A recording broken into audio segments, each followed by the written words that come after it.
Alam niyo yung cute-cute itong aso ko na to. Aso nila pala, hindi ko aso. Ay, Diyos ko, mamimiss ko to pagka ano. Come here. See, magpapakamot.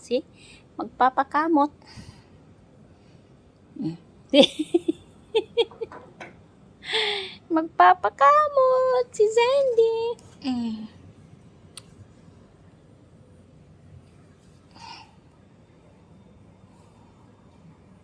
Yung itsura niya, nagpapakamot.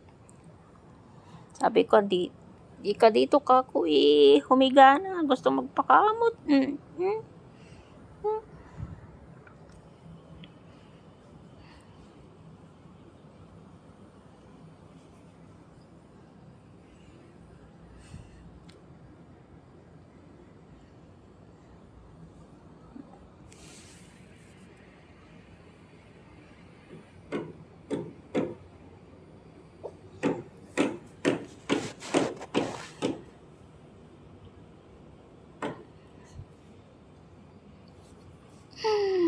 Gustong gusto talaga kinakamot.